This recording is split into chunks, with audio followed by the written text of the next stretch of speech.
Bonjour, voici une petite démonstration pour le projet blog avec Node.js. Alors, j'ai réalisé le projet en utilisant le framework Express. Ici, j'ai la page d'accueil où je mets les tags sur la base de données. Ici un filtre. Alors ici j'ai mis les articles avec des images d'illustration. J'affiche ici les informations concernant l'article, le titre, la date et un bouton pour lire la suite. Alors ici j'ai listé les articles. L'application est sur le concept de single page application en utilisant JavaScript. Ici j'ai utilisé le concept avec j'ai réalisé le concept avec JavaScript native.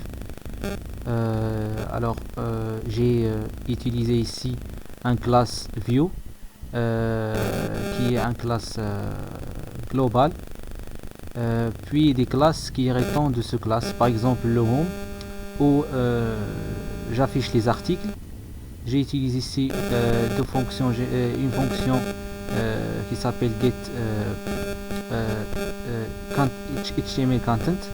Cette fonction retourne le contenu HTML de chaque view. Alors ici j'ai un fichier main.js, c'est un contrôleur qui contrôle les routes, qui contrôle le router.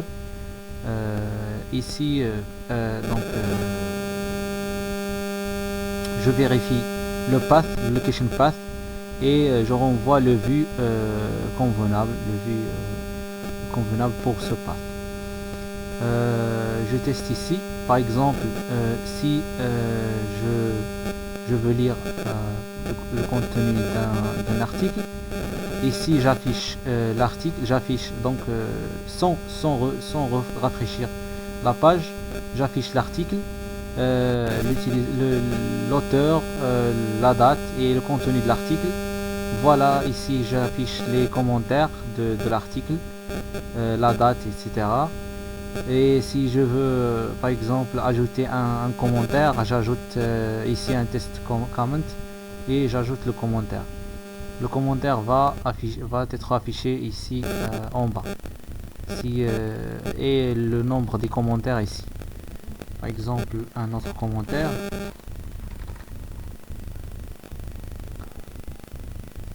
Et voilà 6 commentaires et le commentaire ajouté ici. Pour la fonctionnalité dashboard, pour la page dashboard, c'est le même concept, single page application. Ici j'ai les utilisateurs de base de données, le nombre des utilisateurs. Pour ajouter un utilisateur, j'ajoute l'utilisateur en utilisant un module.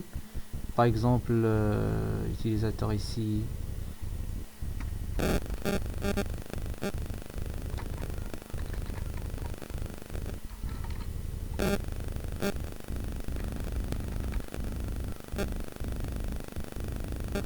Si on ajoute l'utilisateur, donc l'utilisateur est ajouté, l'utilisateur est voilà, utilisateur. Si je vais, par exemple, je veux modifier l'utilisateur, donc le modèle ici est rempli avec les informations de l'utilisateur. Si je veux modifier, par exemple, je modifie par exemple le nom de l'utilisateur et le rôle par exemple, et je fais enregistrer. Voilà, la modification a été effectuée correctement. Auteur. Par exemple, si je veux supprimer l'utilisateur, je confirme ici et voilà, l'utilisateur il est supprimé avec succès. Merci.